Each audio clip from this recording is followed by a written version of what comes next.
quando um governante ele fala sobre qualquer tema com emoção, ele tira o peso da credibilidade daquele assunto, seja emoção positiva demais, seja negativa demais.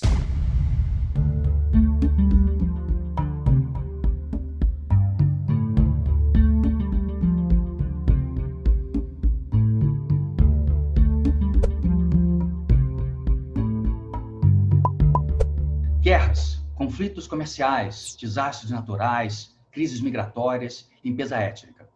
Todas essas questões que, obviamente, chamam nossa atenção. Mas, para nós aqui no Brasil, são temas que aparentemente não nos afetam, porque são lá fora, não aqui. Comumente, as relações internacionais são consideradas um ambiente apenas de cultura geral, que talvez ajude em jogos de perguntas e respostas. Mas isso é um erro. O que ocorre lá fora importa aqui dentro. Para nos mostrar o quanto questões aparentemente tão distantes influenciam tão fortemente as nossas vidas, o Canal Brasil recebe Tiago de Aragão, sociólogo, internacionalista, pesquisador do Center for Strategic International Studies dos Estados Unidos. Tiago, é um grande prazer recebê-lo aqui no Canal Brasil. É um grande prazer, Galeno, e muito obrigado. Um prazer falar com você. E antes de começar, um lembrete. Inscreva-se aqui no canal e siga o Brasil nas redes sociais. Tiago, deixe-me dar um panorama muito geral das relações internacionais agora, para depois lhe pedir para nos ajudar a entender o que pode vir a acontecer nos próximos anos. Né? O governo Trump lançou as relações internacionais, a diplomacia, em algo muito próximo do caos. As noções de previsibilidade, de estabilidade foram esgarçadas. Os Estados Unidos de Trump quebraram a Organização Mundial do Comércio, deixaram de financiar a Unesco e até a Organização Mundial da Saúde, durante a maior pandemia em um século, saíram do Acordo Climático de Paris, de tratados nucleares, do acordo que retirara do Irã a capacidade de fazer armas atômicas. Os Estados Unidos se afastaram da União Europeia, aliado histórico, e tentou se aproximar, esse país, da Coreia do Norte. Só nos primeiros meses do Trump, mais da metade do corpo diplomático profissional do Departamento de Estado, do Ministério do Exterior dos Estados Unidos, pediu demissão. Na imprevisibilidade que o caos traz, é mais difícil para os países fazerem cálculos de como atingir de maneira mais eficaz seus objetivos, seus interesses. Maquiavel, 500 anos atrás, dizia que é melhor uma ordem, mesmo que ruim, do que a ausência de qualquer ordem. Talvez muita gente não saiba, mas, diferentemente de outras áreas acadêmicas, as relações internacionais não têm uma posição, uma forma unificada de compreensão da realidade. Não existe uma teoria da relatividade como na física, como a evolução das espécies, como na biologia. Há várias teorias concorrentes. E nos últimos tempos, você vem tentando recuperar uma abordagem das relações internacionais que muita gente considerava superada, a geopolítica. Por que você considera que a melhor forma de entender as relações internacionais entre os países é a geopolítica, uma relação entre a ausência de uma ordem e a geopolítica? Por que geopolítica, Tiago? Muito obrigado, é um prazer estar aqui com vocês. A geopolítica, ela basicamente é uma predileção pessoal. Eu sempre, desde pequeno, fui fascinado por mapas, eu fui fascinado pelo impacto que os mapas trazem no comportamento das pessoas, no comportamento dos governos, como que a estrutura ao redor de um país, ela impacta seu comércio, ela impacta suas raivas, seus amores, suas aproximações, seus afastamentos, e que isso acaba moldando o imaginário das pessoas e, consequentemente, o imaginário dos governos também. Então, quando a geopolítica ela entrou mais robustamente na minha vida, foi uma forma de visualizar aquilo que nós conseguimos só imaginar.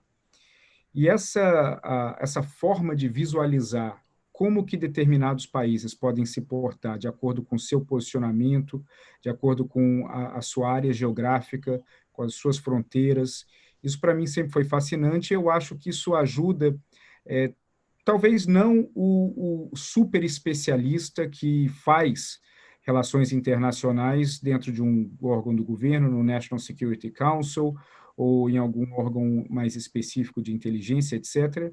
Mas isso ajuda muito as pessoas a compreenderem e passarem a entender a importância do tema, de que esse tema, como você bem colocou, não é só um assunto de cultura geral ou uma conversa de algo que está acontecendo muito longe. qualquer movimentação em alguma parte do globo, ela gera uma série de efeitos, um efeito dominó que acaba nos impactando. Muitas vezes pode impactar de uma forma irrelevante, mas tantas outras também impactam de uma forma relevante. E, às vezes, as mudanças que acontecem na nossa vida, as mudanças de posicionamento do governo, elas começam com algo que aconteceu de uma forma muito distante. E isso que acontece muito distante, às vezes é motivado pela forma como aquele país se dá em relação a seus vizinhos, em relação a disputas territoriais, em relação à ocupação de espaço. Então, por isso que a geopolítica, para mim, ela é uma forma da visualização das relações internacionais. Não considero mais ou menos importante do que outras formas, mas eu acho que é uma abordagem interessante, principalmente para quem quer começar a gostar um pouco mais do tema, se aprofundar no tema e tentar entender como que tudo está relacionado. Como um exemplo, tanto de uma interpretação geopolítica das relações entre os Estados e, simultaneamente, da profunda importância que esses eventos, aparentemente muito distantes de nós, podem ter implicações muito profundas nas nossas vidas cotidianas, pessoais mesmo, é a questão da vacina. Você, recentemente, lançou 2, 3 meses atrás um livro chamado A Geopolítica da Vacina, na qual você se debruça sobre as questões relativas às diferentes vacinas produzidas por diferentes empresas em diferentes países. E o que há de potencial implicação, até mesmo para distribuição e o tempo que levará para determinadas vacinas que venham a ser bem-sucedidas nas pesquisas científicas, venham a chegar efetivamente a imunizar populações. Tiago, qual é a importância das relações internacionais para a futura distribuição de vacinas pela população mundial? Bom, muita, por quê? E como nós estamos vendo no Brasil, agora em outros países também, aqui nos Estados Unidos a mesma coisa, algo que nunca existiu antes, que é um posicionamento a favor ou contrário de determinada vacina por conta da sua origem. E possivelmente, muitos brasileiros, principalmente muitos brasileiros, já tomaram vacinas nesse ano, no ano passado, nos anos anteriores, da origem, por exemplo, da própria Sinovac, ou uma vacina chinesa, e nunca se deram conta de que isso era algo. Nunca se deram conta ou pararam para pensar na origem dessa vacina. O fato de. Eu aprendi até no seu livro, Tiago, que as vacinas de hepatite A e hepatite B, até possivelmente que nós tomamos, vieram de lá, né? Exatamente. O governo brasileiro ele encomendou até o ano passado vacinas chinesas e para várias outras doenças, o governo federal. O ponto é o seguinte: a origem da vacina ela acabou sendo contaminada pela grande narrativa e pelo grande momento de tensão que o mundo está vivendo, trazendo de volta as relações internacionais para ter um impacto direto na vida das pessoas. Então, a produção da vacina por um determinado país, ela visa duas categorias diferentes de abordagem. Primeiro é a abordagem emergencial. Quem precisa tomar? Preciso aplicar essa vacina imediatamente para o mundo começar a voltar a funcionar de uma forma normal. A partir do momento que o caráter emergencial ele começa a se estabilizar, os pontos e o caráter de interesse começa a entrar em campo. E o caráter de interesse, ele acaba sendo extremamente útil por meio da vacina, porque isso faz com que novas vertentes de narrativas, de conversas, de cooperações, de acordos entre países que não necessariamente se comunicavam em outras esferas ou que as comunicações já estavam saturadas em outras esferas, isso abre uma nova possibilidade. Então, por exemplo, quando olhamos a China ela quer expandir a produção das suas vacinas. Hoje ela tem 3 principais fabricantes de vacina, que são a Sinopharma, a Sinovac e a CanSino. Ela, obviamente, quer atender primeiramente a sua população, ela também quer que isso tenha um impacto comercial positivo com uma grande exportação da vacina, mas ela também entende que, quando observa os pleitos da China em relação ao Mar do Sul da China, ou seja, no qual eles consideram uma extensão territorial deles, e isso acaba fazendo fronteira com o Mar do Sul da China, ele faz fronteira, ou seja, ele entra nas águas de 9 diferentes países. Isso gera um atrito que, com alguns países, pode ser menor, por conta da desproporcionalidade de tamanho, de poderio, etc. Com outros pode ser maior. Com aqueles que têm um atrito maior, isso acaba invocando a presença ou eventualmente uma pressão ou um estímulo americano para levantar um pouco a tensão em relação a esse tema entre esses dois países. E quando entra a questão da vacina em jogo, isso dá uma oportunidade para que a China, num relacionamento com determinado país no qual existe um atrito hoje, isso baixe a temperatura dessas tensões, e isso cria um ambiente um pouco mais neutro, um pouco mais tranquilo, que acaba impactando todos os outros temas de relacionamento entre esses países. A Rússia, por exemplo, quando fabricando o Sputnik V, né, que é o nome da sua vacina, ela, além dos mesmos objetivos, emergencial, e depois o objetivo comercial, ela observa uma oportunidade para colocar a sua vacina em países que estão divididos entre Estados Unidos e China, que não querem magoar um ou outro, que não querem mostrar uma predileção a um ou outro. Então, eles estão vendo isso como uma oportunidade para que determinados países, por exemplo, um dos alvos primordiais da vacina russa é a Arábia Saudita. E a Arábia Saudita, na visão russa, eles entendem que, bom, é um aliado histórico americano, onde a relação com a China está crescendo de uma forma muito acelerada, tanto com a exportação de 2,2 milhões de barris de petróleo, foi um acordo que fecharam, que seria um recorde de exportação diária, assim como o auxílio chinês na exploração de minas de urânio na Arábia Saudita. Então, sabendo que a Arábia Saudita está numa situação equilibrada, complexa entre Estados Unidos e China, a Rússia vê ali uma oportunidade de agir como o neutro nessa situação.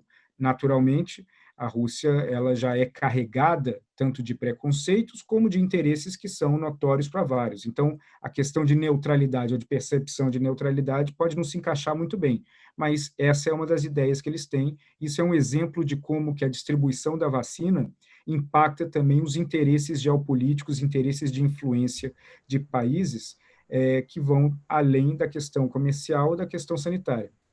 Esse é um tema que foge, em grande medida, ao debate, porque, obviamente, há um elemento profundamente científico em relação à qualidade das vacinas, ao equilíbrio necessário entre a emergência mencionada por você, mas também a segurança em si.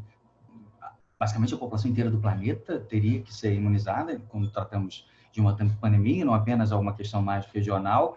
Mas você agora acrescenta e nos faz observar com mais atenção um outro movimento.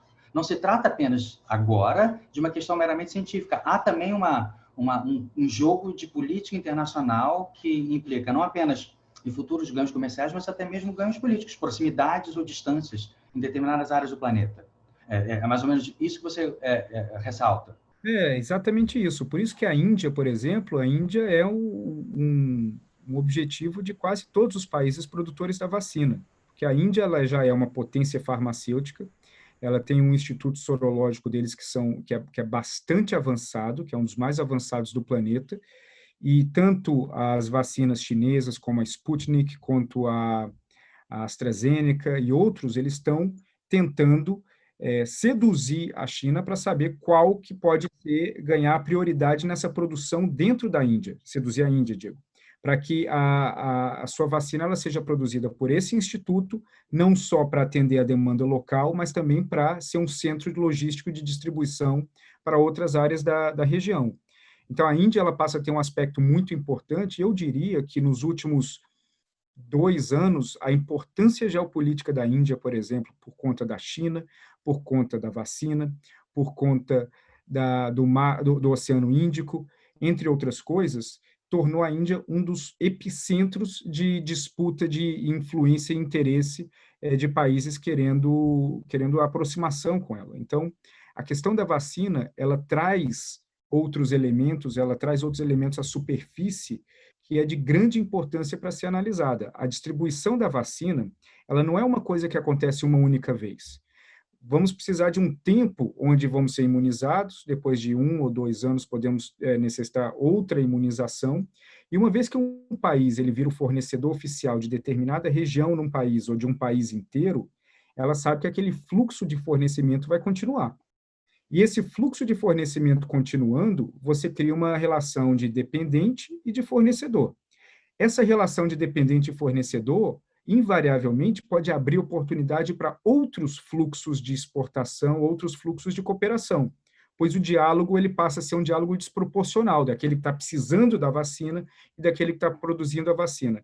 Então, isso é percebido, é entendido e será utilizado pelos países produtores. Mudando um pouco de assunto, você, se não me engano, está nos Estados Unidos agora, né? Você está em Washington. Isso. Né? Nesse momento. E um momento bastante agudo. Nós, enquanto conversamos aqui, para os nossos amigos que acompanharem essa nossa conversa depois, já se passaram algumas semanas, 3 semanas, se não me engano, da derrota do presidente Trump nas eleições presidenciais, mas o próximo presidente, Joe Biden, ainda não assumiu, faltam algumas semanas também para sua posse. Então, estamos bem nesse momento da transição de um governo para outro. Você deve certamente estar acompanhando não apenas esse momento, mas as perspectivas para a mudança na política externa dos Estados Unidos, uma vez que haja a alteração de governo. Não é apenas o Biden que chega ao poder, é o Partido Democrata, não mais o Partido Republicano. É verdade que o Partido Republicano tradicional também não é exatamente o do presidente Trump, que teve uma postura um pouco mais personalista, talvez. Mas é o Biden, é o Partido Democrata que estarão no poder. Devemos esperar por falta de outra palavra, uma reconstrução, uma readaptação das relações internacionais, uma vez que os Estados Unidos são um país tão relevante? Quais são os principais temas para o governo Biden nos próximos 4 anos? Só vou te pedir, Thiago, para que você guarde algumas questões relativas à China e Brasil, para daqui a pouco, que sobre esses 2 países eu vou fazer perguntas mais específicas. Ótimo.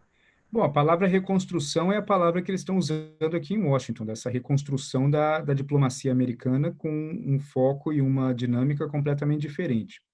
Primeiro, o Trump, como você bem colocou, ele não tem a relação com o Partido Republicano como o Biden tem com o Partido Democrata. O Biden ele é mais integrado à lógica, às conversas, aos diálogos dentro do partido.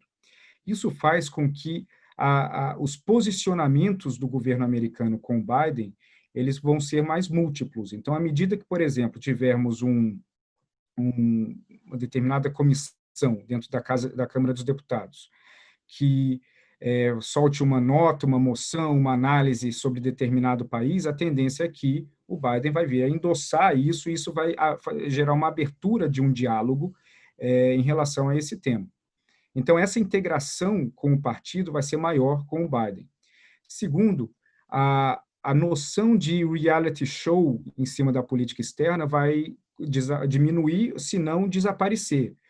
Isso acaba gerando um equívoco de percepção em muitas pessoas. Pelo fato de que, nos últimos 4 anos, muitas pessoas se acostumaram a acompanhar a política externa americana quase em real time, à medida que as coisas iam saindo, que o Trump pensava e isso era publicado, isso gerava uma possibilidade de mensuração, se você gosta ou não do Trump, mensuração de sucesso ou fracasso, quase em tempo real. Isso não vai vir a acontecer com Biden. E talvez o fato de ficar mais submerso pode dar a impressão no público geral de que é uma política menos robusta ou mais frouxa, ou talvez não tão constante. Segundo, o Biden ele tem uma visão multilateral do mundo. Ele entende que o mundo se forma com alianças, no qual ele entende que os Estados Unidos devam liderar esse processo de liderança entre vários países. De nenhuma forma, isso acaba rebaixando a percepção que os Estados Unidos têm deles mesmos, da sua grandeza e importância para o mundo. Em relação ao Trump, ele via os Estados Unidos tão poderoso que deveria agir só. Já com Biden, ele vê que o poder dos Estados Unidos é o que deve trazer e angariar um corpo maior de aliados para determinados temas. Um outro ponto é que o Partido Democrata, historicamente, por agir no campo internacional de uma forma mais submersa, não tão mensurável, eles utilizam mais a diplomacia e os serviços de inteligência para as suas movimentações. Lembramos que durante o governo Trump ele brigou diversas vezes com os serviços de inteligência, com a CIA, com o FBI, que é responsável pela contra-inteligência doméstica, criou antagonismo com esses grupos. Já com o Biden, nós vamos ver uma reestruturação disso, uma nova importância, e isso vai acabar ditando grande parte das relações internacionais na prática, as ações ativas em campo, que nós não vamos ficar sabendo, talvez vamos ficar sabendo somente daqui a alguns anos. Então, isso pode dar uma ideia diferente de mensuração de sucesso ou não. O Biden ele tem alguns temas específicos em relação a alguns países, China, entre outros, e também tem temas multilaterais, como transição energética, mudança climática, fortalecimento de alguns organismos multilaterais. Então, esses temas eles vão ser temas primordiais nessa agenda do Biden. A questão da transição energética ela é um assunto muito doméstico, mas parte do que a equipe dele está desenhando agora é de que, para convencer o público interno de que isso é uma questão importante, que pode ser, e que não precisa ser interpretada somente sob o ângulo da mudança climática, mas também da possibilidade de desenvolvimento econômico, ele entende que se ele desenvolver a narrativa de transição energética fora dos Estados Unidos primeiro, principalmente com a Europa, trazendo aliados, trazendo empresas interessadas, trazendo investimento, criando todo um arcabouço que gere um impacto econômico positivo, a partir daí ele pode trazer esse assunto de volta para dentro e quando ele for em Oklahoma ou em algum outro estado que depende muito da produção fóssil, ele vai ter uma carta na manga de dizer, calma, eu não estou dizendo para fazermos uma transição que vai ter um impacto negativo na economia. Portanto, que a palavra transição ela é de longo prazo.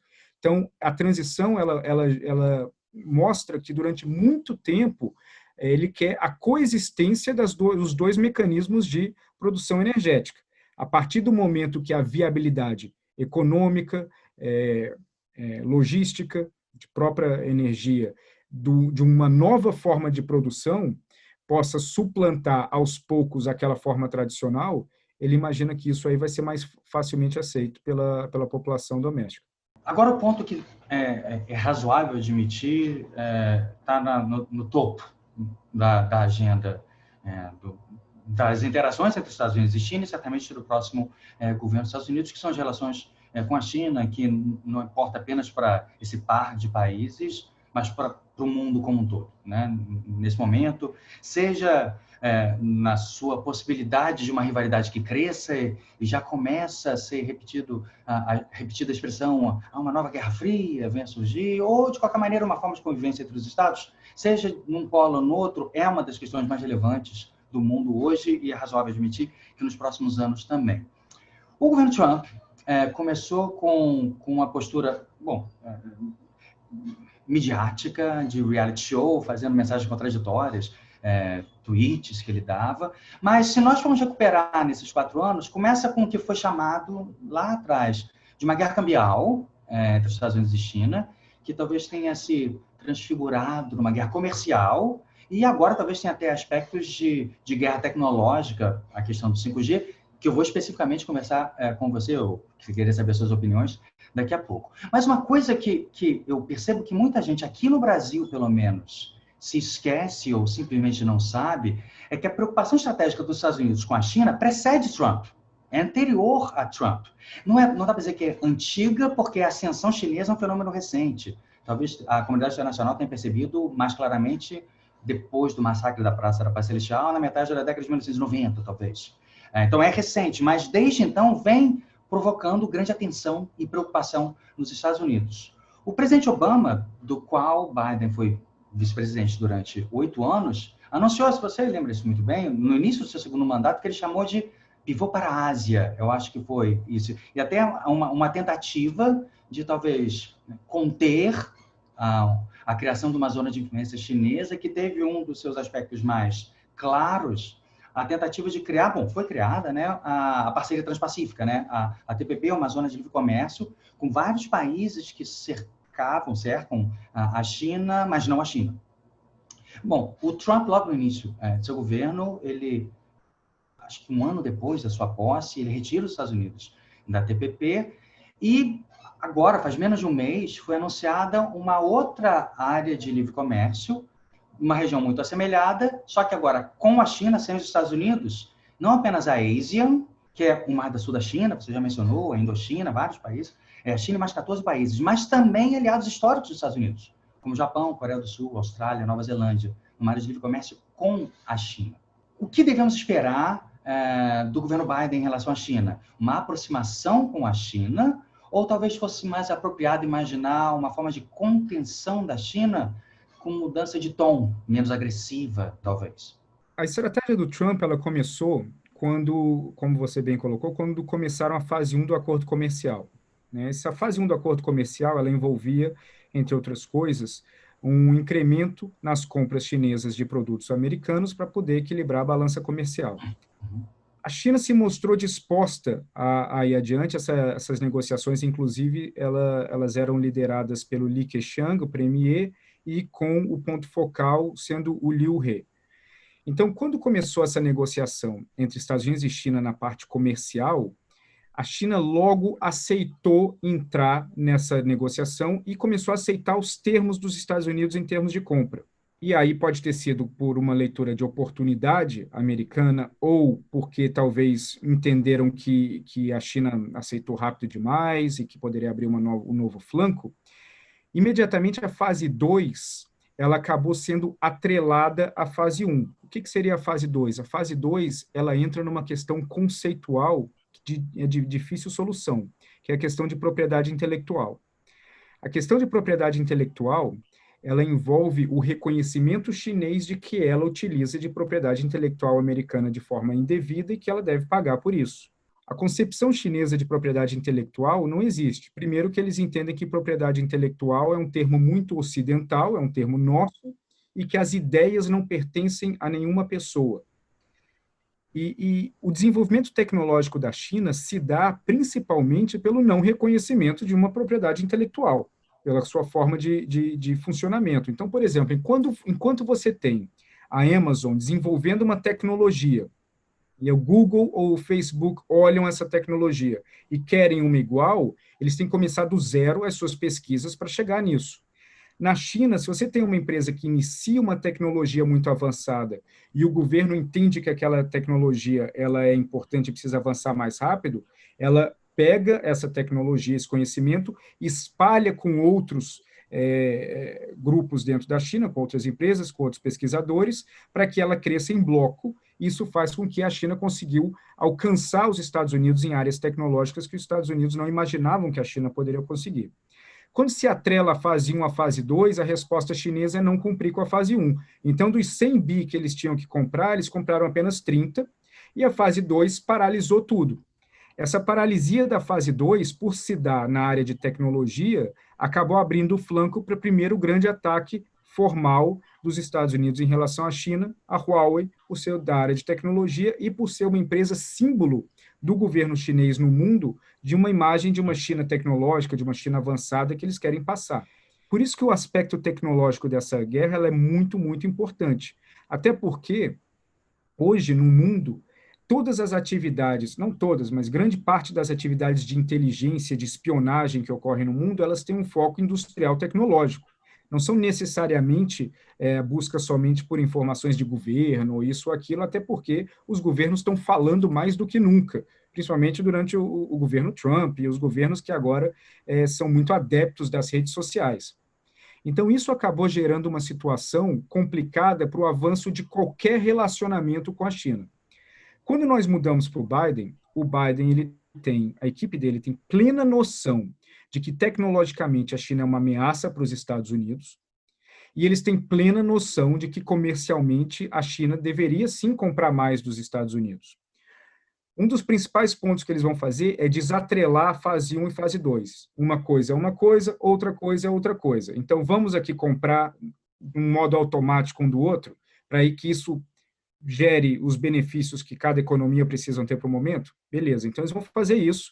Então, a China provavelmente vai acelerar, vai incrementar a compra das importações americanas, podendo chegar a 100 bi. Isso vai gerar um efeito em vários países, inclusive no Brasil, porque os Estados Unidos é um grande produtor de soja e de outros grãos. Quando essa parte estiver equilibrada, isso vai dar uma ideia diplomática, uma percepção de fora de que os Estados Unidos e China agora são amigos. Não necessariamente. Então, a fase 2 ela vai começar a ser construída de uma outra forma.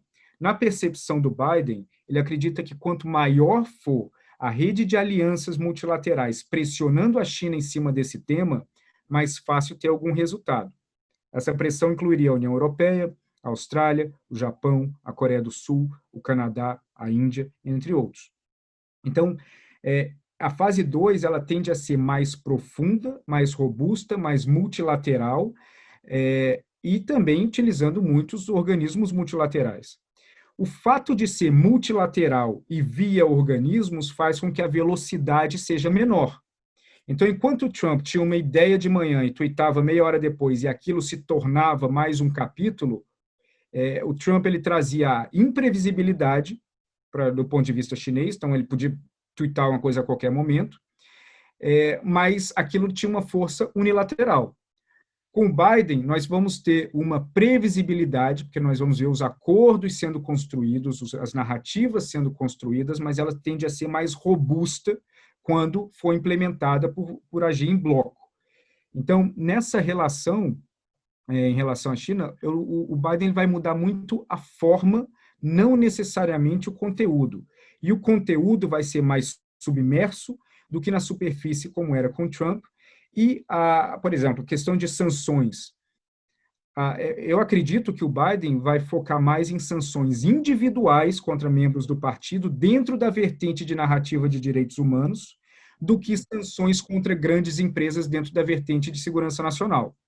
Porque a vertente de segurança nacional, ela impacta quem? Os Estados Unidos. A vertente de direitos humanos, ela impacta todos os aliados, porque aí é uma noção, um conceito diluído. Então, quando você aplica sanção em cima de um indivíduo dentro do partido, você começa a criar um questionamento. Por que eu e não você?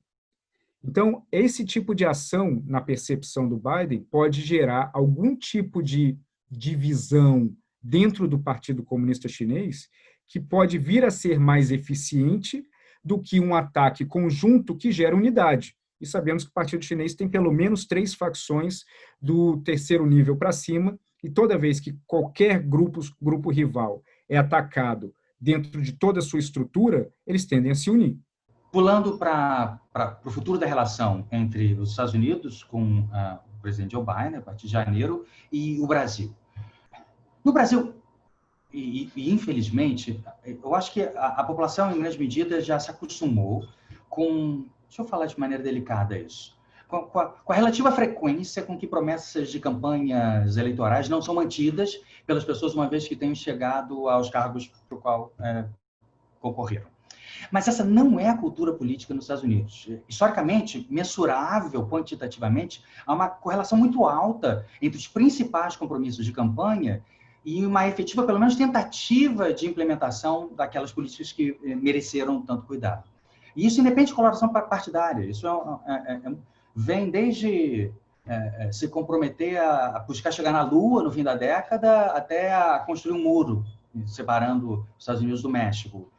Esses principais compromissos de campanha, quase sempre há uma efetiva, uma real tentativa de implementar. A última vez que eu vi, Thiago, não foi agora, foi quando o Trump estava na transição para o Trump, acho que chegava a quase 85%. Essa correlação entre as principais propostas de campanha e efetiva tentativa de implementá-las. Por que eu estou ressaltando esse ponto? Devido à questão ambiental para o Biden.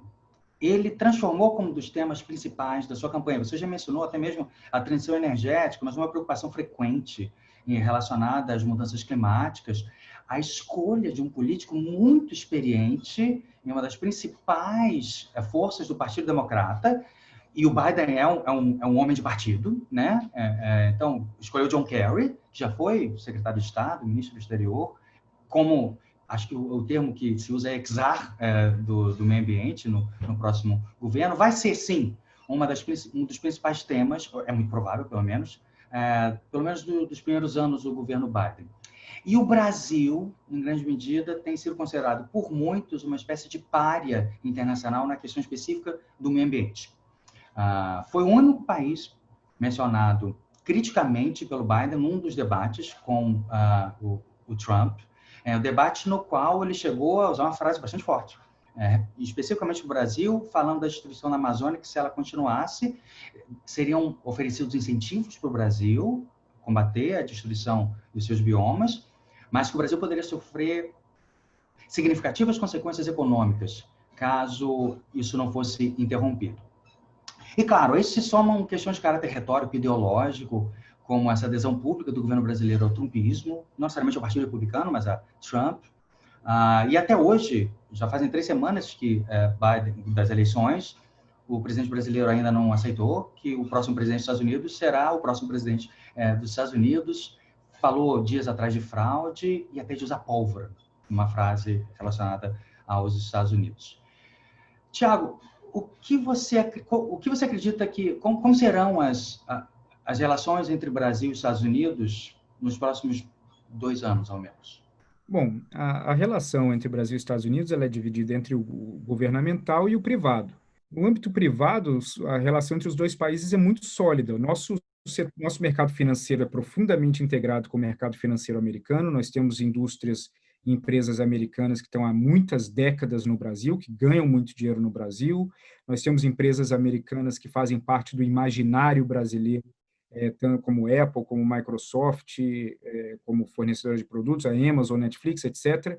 Então, os Estados Unidos e o Brasil são profundamente integrados. Uma coisa que muita gente talvez não compreendia tanto do lado do Brasil quanto do lado dos Estados Unidos com Trump e Bolsonaro, é que as relações entre dois países não se dão pelos presidentes, se dão pelas burocracias. A relação das burocracias é o que gere o avanço ou não dos dois países. Então, não importa se o Trump chega e fala que vai fazer um acordo de livre comércio com o Brasil, se o USTR, que é o órgão de comércio exterior, não se sente convencido de que precisa fazer um acordo de livre comércio com o Brasil. Então, isso acaba voltando para o seu ponto inicial das promessas. As promessas, para elas serem executadas, quem faz as promessas ou quem escuta e acredita nas promessas precisam entender minimamente do processo. Nos Estados Unidos, como nós temos uma candidatura ou um sistema distrital na eleição de seus deputados, isso torna a relação entre o eleitor e seu deputado mais próxima e acaba isso impactando na forma como esse deputado cobra determinadas promessas ou se posiciona em relação a determinadas promessas. No Brasil, a intenção ela acabou se tornando mais importante do que a execução, porque a intenção gera uma relação entre o eleitor e o eleito, dizendo, bom, ele pensa igual a mim, e a produção de justificativas ela acabou se tornando eficientíssima para justificar a não execução daquelas intenções. No governo Trump foi mais ou menos a mesma coisa. A produção de justificativas foi muito ampla, foi muito alta. Então, então, nesse setor privado, isso não vai diminuir, a relação entre os dois países vai seguir muito sólida. No campo governamental, isso pode, claro, que incomodar muita gente, mas o Brasil não é uma das 10 ou 15 prioridades no mundo para o Biden ou para nenhum outro presidente americano. Um dia, até numa entrevista, eu comentei que a Polônia tem um impacto mais decisivo no Salão Oval em determinados temas do que o Brasil, por conta do seu posicionamento, e de novo voltamos para a geopolítica, por conta do seu posicionamento entre a Europa e a Rússia. A velha Europa e a nova Europa, como se falou há pouco tempo. Europa e Nova Europa. Então, a relação governamental entre os dois países, ela vai ser mais superficial. Dificilmente nós vamos ter uma provocação dos Estados Unidos para o Brasil, mas pelo fato do Biden ser uma pessoa de partido, a provocação pode sair por meio de um relatório de uma Comissão de Relações Exteriores da Câmara, como já aconteceu nesse ano, sobre meio ambiente ou qualquer outro tema em relação ao Brasil, endossado pelo Biden, isso vai gerar uma resposta do Brasil, e de acordo como essa resposta for feita, isso pode gerar um problema entre os dois lados. Agora, a política internacional é uma das únicas áreas da vida onde você consegue resolver ou tranquilizar quase todo o assunto com um telefonema. Então, um telefonema pode ou acalmar, ou pode ser definido pelos dois lados o que vai ficar na superfície e o que vai ficar submerso. Então, alguns acordos podem ser tratados dessa forma. Quando o Biden ele faz essa colocação em relação ao Brasil sobre consequências econômicas, isso abre um leque infinito. E ele todo tipo de... E isso oferece a ele todo tipo de justificativa para dizer o que ele quis dizer.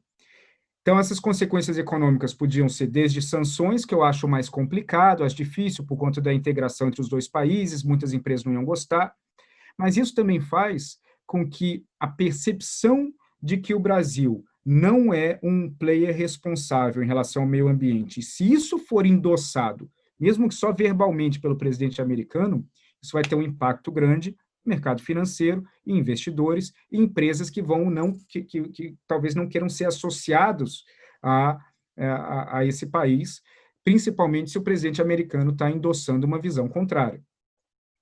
O problema do Brasil, em relação ao meio ambiente, entre 1.000, que aí dá para fazer 200 programas desses falando só sobre isso, é não só a forma como é tratado o meio ambiente, mas a forma como é comunicada a questão do meio ambiente. A questão do meio ambiente ela não pode ser comunicada, na verdade, nenhuma outra questão na política, com carga emocional. Quando um governante ele fala sobre qualquer tema com emoção, ele tira o peso da credibilidade daquele assunto, seja emoção positiva demais, seja negativa demais. Então, quando confrontado na questão do meio ambiente, o Brasil ele toma uma postura passiva-agressiva em relação a isso, que acaba gerando um efeito contrário, independente de qualquer coisa que o governo queira dizer, independente de ser verdade ou não. Na prática, o que o Brasil precisa fazer é utilizar a diplomacia, utilizar o Itamaraty, utilizar o corpo de diplomatas que são historicamente preparados que o Brasil tem, que muitos deles estão dormentes em situações que não batem com as suas carreiras ou com os seus preparos, e que isso pode sim começar a melhorar a percepção do mundo em relação ao Brasil. Mas a percepção do mundo em relação ao Brasil do meio ambiente de nada vale se a percepção do governo em relação ao meio ambiente não mudar. E isso é muito importante. Então, você não pode ter uma situação onde, notoriamente, onde um órgão do governo publica um mapa, uma imagem de queimadas e que o governo não acredite no próprio órgão do governo.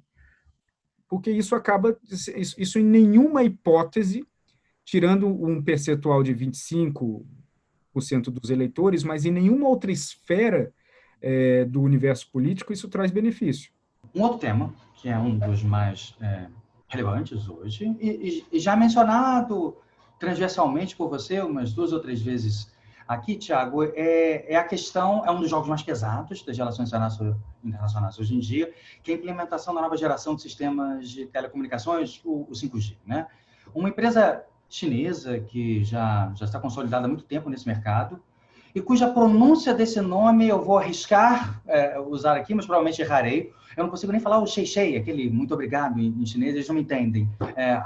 Huawei, imagino que seja algo parecido com isso. Você já esteve na China, né? Talvez você já tenha no seu ouvido melhor o som dessa palavra. Enfim, esta empresa chinesa que tem oferecido um produto que aparentemente é pelo menos tão bom quanto seus principais concorrentes, que são empresas de países nórdicos, né? Finlândia e Suécia, Nokia e Ericsson, e mais barato do que esses produtos. O governo Trump iniciou pressões muito fortes para tentar evitar que o sistema 5G dessa empresa domine o mercado mundial, fazendo alegações várias, mas principalmente insinuações, quando não afirmações diretas, de que poderia facilitar uma espionagem por parte do governo chinês em relação não apenas a estados, mas a empresas. Tirando o aspecto da história recente, as revelações recentes que foram feitas do muito generalizado sistema de espionagem eletrônica que os Estados Unidos fazem em relação aos demais países, as revelações de Edward Snowden talvez sejam mais conhecidas, é razoável admitir, dado o histórico e as possibilidades desse sistema, que talvez isso aconteça. Não estou afirmando que vá acontecer, que seja possível que aconteça, mas é razoável a afirmação. Portanto, levando em consideração os 2 ambientes, uma disputa muito intensa entre China e Estados Unidos, mais uma vez, apesar de não haver empresas dos Estados Unidos diretamente envolvidas, mas o material envolvido nos sistemas, tanto da Nokia quanto da Ericsson, e até mesmo da Huawei, tem aspectos industriais dos Estados Unidos também, americanos, o professor de Relações Internacionais quis falar estadunidense agora, Thiago. Mas tem também... em que pé está essa disputa? O que você acha que virá? E é uma questão rápida, aí o cálculo é em anos, em meses, né? A implementação do 5G. Em que pé está essa disputa? O que podemos esperar para os próximos meses? Seguinte, quando os Estados Unidos começaram a pressionar a Huawei dentro do argumento de segurança nacional, isso não acabou tendo tanto impacto em vários outros países. Por quê? Porque o processo de identificação de um backdoor específico dentro do sistema da Huawei, de que possibilitaria espionagem eletrônica, foi identificado pelos Estados Unidos de uma forma que somente os Estados Unidos conseguem fazer. Então, se os Estados Unidos tenta convencer um outro país sobre aquilo, ele precisa mostrar como que ele conseguiu descobrir aquilo. E explicando como, ele acaba abrindo uma informação que ele não quer abrir. Isso acabou mudando um pouco a narrativa dos Estados Unidos em relação à Huawei. Na verdade, não só a narrativa, a operação dos Estados Unidos em relação à Huawei. Quando o Trump começou a aplicar sanções em fornecedores da empresa, isso acendeu o alerta na Inglaterra e na França de que a Huawei ela não é necessariamente confiável, não pelas suas qualidades, mas porque se sanções contra fornecedores seguirem acontecendo, o que me garante que 6 meses depois de eu ter essa rede implementada no Brasil, ela vai ter que parar, trazer um novo fornecedor de uma rebimboca da parafuseta do kit e voltar a funcionar. 1 ano depois, de novo. 3 anos depois, de novo. Então, isso traz... de entregar mesmo, né? Isso. Exatamente. Isso acaba trazendo uma incerteza. Agora, a decisão que a Alemanha tomou e que alguns outros países começaram a tomar, ela se dá em uma questão extremamente simples, prática, direto, e que até me surpreende que isso não foi a narrativa original dos Estados Unidos. A Huawei ela não é listada em nenhuma bolsa ocidental. Quando uma empresa é listada em bolsa, ela precisa abrir os seus livros, a sua contabilidade em detalhes. A transparência tem que ser ampla de como que essa empresa recebe dinheiro, gasta dinheiro, no que ela gasta dinheiro, como que é feito o seu desenvolvimento, quem são os acionistas, quem são os executivos. Então, por mais que a Huawei ela seja tecnologicamente tão boa quanto as outras e mais barata, essa narrativa fez com que a Alemanha questionasse. Por que ela é mais barata? Porque ela é subsidiada pelo governo? A Huawei disse não, mas eu não tenho como comprovar que não, porque essa informação não está disponível para mim, eu tenho que acreditar na sua palavra.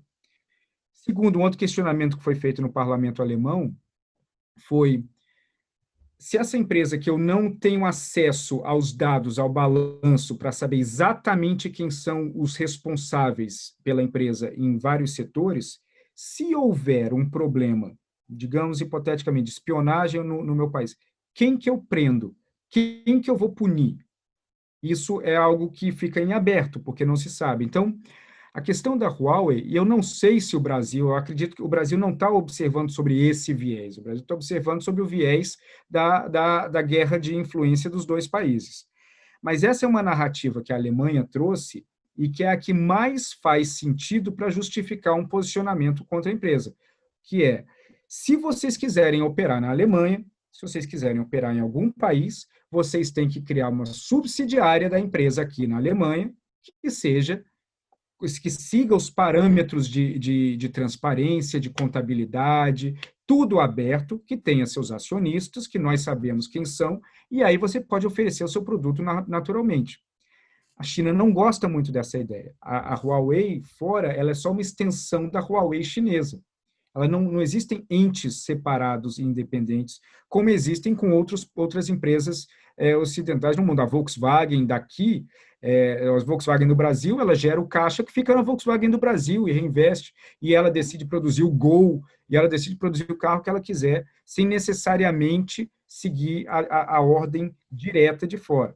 Então, essa é a questão chave da Huawei, hoje, que está começando a fazer com que certos países, e a Alemanha foi o país que trouxe a narrativa mais elaborada em relação a isso.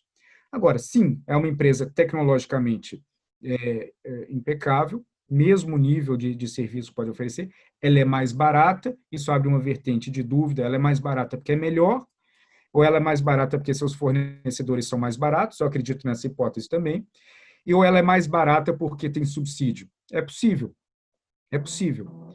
Então, aí entra todo o discurso de concorrência desleal, etc.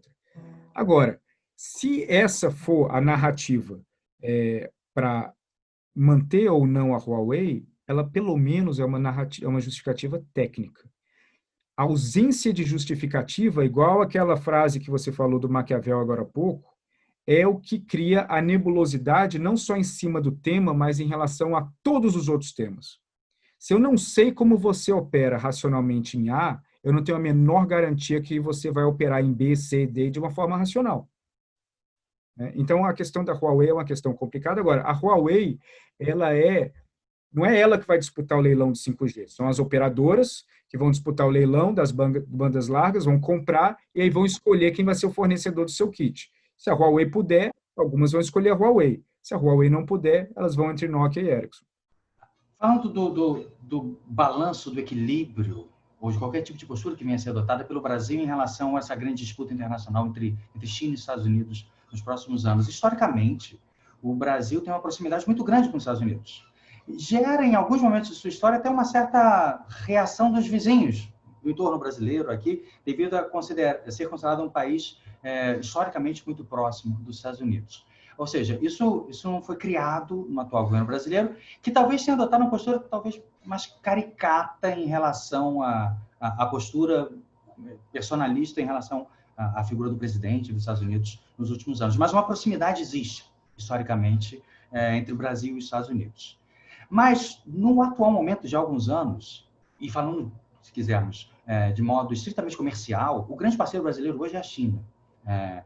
E não apenas é o principal parceiro comercial brasileiro há mais de uma década, desde 2009, mas hoje em dia é um patamar muito distante dos outros. Saíram dados muito recentes, de janeiro a outubro, mais de 1/3 de tudo que o Brasil exportou, de janeiro a outubro desse ano, foi comprado pela China. Para os Estados Unidos foram menos de 10%. As vendas para a China em relação ao ano passado, mesmo com a pandemia, aumentaram 11%. Em relação aos Estados Unidos, caíram 30%, um pouquinho mais de 30% em relação aos Estados Unidos. Teve questões pontuais mais recentes, né? A sobretaxa do alumínio brasileiro em outubro, questões mais pontuais, mas em última instância é um fenômeno mais geral do que apenas pontual. O fato da China estar se descolando, aparentemente, nessa relação muito próxima comercial com o Brasil. Quais são os riscos para o Brasil nos próximos anos, Thiago? Em 2 pontos. A atual, pelo menos atual, não sei como é que vai ser daqui a pouco, mas a atual agressividade de elementos do governo em relação retórica, essa agressividade, mas agressividade em relação a um país muito cioso de um sentimento de dignidade, né? A grande humilhação do século XIX não pode se repetir, então é um país que se incomoda quando sente-se humilhado no exterior por países ocidentais, e ao mesmo tempo, de modo certamente mais limitado, imagino, uma certa agressividade retórica, ao menos também, contra o próximo governo dos Estados Unidos. Como é que o Brasil... quais são os riscos para o Brasil ter esse tipo de relação problemática com um, e uma aparência de uma relação que pode ser problemática com outro? China no primeiro caso, Estados Unidos no segundo, para os próximos 2 anos. Bom, o principal risco é um problema histórico do Brasil, que ele nunca focou na diversificação, nem da sua produção para exportar, e nem dos mercados que podem consumir o que o Brasil produz. Então, por exemplo, a nossa capacidade de produzir bens industrializados, de alto valor agregado, ainda é muito baixa. E isso aí é um problema interno doméstico exclusivo, não é? Ninguém fora do Brasil tem culpa disso. A culpa é a burocracia, o imposto, as dificuldades, etc. Em relação à China, acabou sendo uma relação muito fácil para o Brasil, porque o Brasil, à medida que produz, aquilo vende e não gera nenhum estímulo de diversificação disso. Agora, o que isso vai acontecer? À medida que o tom aumenta e a agressividade aumenta, e isso é um parêntese que eu quero fazer, é possível você fazer ter um tom agressivo de uma forma inteligente, porque a política internacional ela te oferece inúmeros caminhos para você mandar o seu recado, até agressivo, se você quiser, de uma forma que não coloque o outro no sentimento de obrigação para retaliar. Você transfere a sua mensagem, você deixa clara a sua postura, mas dependendo do canal que isso é feito, a mensagem está dada e fica assim. Então, até o tom agressivo ele precisa ser construído dentro de uma esfera que faça sentido. No fim de outubro, teve a reunião do Conselho Consultivo do Partido Comunista Chinês, no qual eles discutiram várias coisas, inúmeras coisas, mas ali também se discutiu um pouco da diminuição da dependência em alguns commodities que eles têm de algumas regiões do mundo. A China ela começou a observar no norte da China, uma área fértil que tem perto da Mongólia, a possibilidade de produção de grãos naquela área com um pesado incentivo financeiro do governo. Se isso acontece, não vai acabar com as importações brasileiras, mas vai diminuir um pouquinho. Ao mesmo tempo, a China ela está avançando em conversas, em negociações para transformar alguns países do sudeste africano em potências agrícolas para servir de fornecedores para a China, até por questões logísticas é muito bom, o preço é baixo, seria baixo. Isso não acabaria com as exportações brasileiras, mas diminuiria novamente. O fato do Biden estar disposto a avançar na fase 1, como eu mencionei, de 30 para 100 bi, isso tem um foco muito forte em grãos, vai fazer com que se chegarem num acordo e a China voltar a comprar, vai diminuir mais ainda as exportações brasileiras.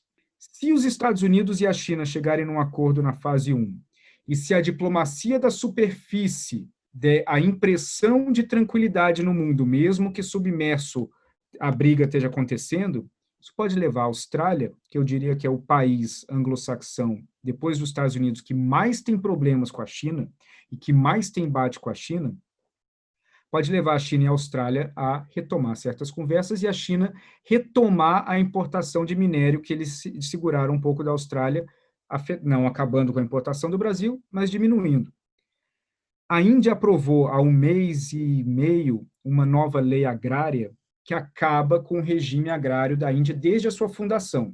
Você tinha pequenos produtores que tinham que vender para uma central estatal e essa central estatal revendia para outros consumidores no país. Então, essa compra era subsidiada e isso impedia produções pesadas, industrializadas na Índia. Isso acabou. Então, em tese, você pode chegar um grande investidor na Índia, comprar hectares de terra e, produzir soja adoidado. Por mais que a China e a Índia tenham uma relação complexa e uma tensão crescente, a questão comercial pode vir a ser vista em paralelo. O seguinte, nós seguimos na área comercial e brigamos no resto, e isso, de novo, afetaria o Brasil. Então, tudo que se fala do Brasil para a China é anotado num caderninho em Pequim. Eu tenho uma visão de que não tem problema em atacar, não tem problema em elevar o tom, a não ser que isso faça parte de uma estratégia, a não ser que isso tenha uma razão clara para estar acontecendo, a não ser que isso faça parte de uma percepção, de um movimento de xadrez que você está fazendo dentro de determinada área e que se usem os canais corretos para fazer isso. Então, isso gera uma situação que para o Brasil não a chance de se dar mal é muito grande. E quando nós olhamos para o Biden também, e esse problema que o Brasil está dando, que é quase um problema unilateral, porque não custa nada o Brasil reconhecer e acabar com essa história e tentar começar do zero a relação no ano que vem, isso gera a falta de interesse em ter interesse do novo governo americano em relação ao Brasil. Então, esses são equívocos na política externa que mostram que a política externa ela é feita principalmente a partir do Palácio do Planalto. E esses são equívocos que, no meu entender, eles não agregam. O Brasil pode acabar numa situação um pouco mais isolada. Se o mundo retomar proximamente à normalidade, como nós tínhamos há um ano, grande parte das exportações vão cair, a China quer ficar mais autossuficiente, nós não temos uma capacidade de diversificação a curto prazo, nós não temos grandes compradores para compensar a perda a curto prazo, e aí pode acontecer o que aconteceu com vários países do Oriente Médio, quando o preço do barril do petróleo despencou. Gera uma crise fiscal bizarra e problemática. Thiago Aragão, foi um enorme prazer recebê-lo aqui no Canal Brasil. Muito obrigado. Muito obrigado.